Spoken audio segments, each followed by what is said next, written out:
நீலகிரி மாவட்டம் கூடலூர் கோக்கால் பகுதிகளில் பெய்த கனமழையால் நில விரிசல் ஏற்பட்டதை தொடர்ந்து அங்கிருந்த பலர் முகாம்களில் தஞ்சமடைந்துள்ளனர். கூடுதல் விவரங்களை நம்முடைய செய்தியாளர் ஐயாச்சாமியிடம் கேட்கலாம். ஐயாச்சாமி, இப்ப இந்த நில விரிசல்னால தற்போது ஏதேனும் பாதிப்புகள் ஏற்பட்டிருக்கா அல்லது இதற்கு பிறகு பாதிப்புகள் அதிகமாகிறதுக்கு வாய்ப்பு இருக்கு என்ற அச்சம் இருக்கா? அபிநயா, நீலகிரி மாவட்டம் கூடலூர் அருகே உள்ள கோக்கால் பகுதியில் கடந்த சில நாட்களுக்கு முன்பு பெய்த கனமழையின் காரணமாக அப்பகுதியில் உள்ள வீடுகளிலும் சாலைகளிலும் விரிசல் ஏற்பட்டது. இதன் காரணமாக பொதுமக்கள் மிகவும் அச்சமடைந்துள்ளனர். அந்த பகுதியில் அதிகாரிகள் ஆய்வு மேற்கொண்ட போது அங்கிருந்த முதியோர் இல்லத்தில் விரிசல் ஏற்பட்டதை அடுத்து அங்கிருந்த 48க்கும் மேற்பட்ட முதியோர்கள் மாற்று இடங்களுக்கு அனுப்பி வைத்தனர்.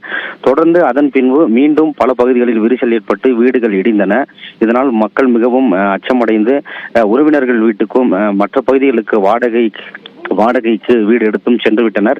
தற்பொழுது இன்றும் அந்த பகுதியில் மாவட்ட ஆட்சியர் உட்பட பல்வேறு அதிகாரிகள் ஆய்வு மேற்கொண்டனர். அப்போது இந்த பகுதியில் மக்கள் பாதுகாப்பாக இருக்க வேண்டும் என வேண்டுகோள் விடுத்து உடனடியாக அங்கிருந்த ஒரு 3 குடும்பங்களை முகாம்களிலும் மற்றவர்களை உறவினர்கள் வீட்டுக்கும் சென்று விட்டதாக தெரிவித்துள்ளனர். தற்பொழுது அந்த பகுதியில் நிலச்சரிவு ஏற்படும் அபாயம் உள்ளதாக அங்கு பேனர் வைக்கப்பட்டுள்ளது.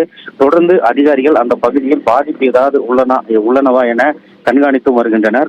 மழை தாக்கம் தொடரும் வரை இந்த பகுதியில் மக்கள் பாதுகாப்பாக இருக்கவும் வலியுறுத்தியுள்ளனர். சுமார் 65க்கும் மேற்பட்ட குடும்பங்கள் தற்போது வரை உள்ள நிலையில் இதுவரை 40க்கும் மேற்பட்ட குடும்பங்கள் அவர்களது உறவினர் வீடுகளுக்கும் மற்ற வீடுகளுக்கும் குடிபெயர்ந்துள்ளனர். இந்த பகுதியில் இருக்கக்கூடிய மக்கள் மழையின் போது மீண்டும் ஏதாவது பாதிப்பு ஏற்பட்டால் உடனடியாக அவர்கள் மாவட்ட நிர்வாகத்தால் அறிவுறுத்தப்பட்டுள்ள அவசர எண்களை தொடர்பு கொள்ளவும் மாவட்ட ஆட்சியர் அவர்கள் தெரிவித்துள்ளார். அபிநயா,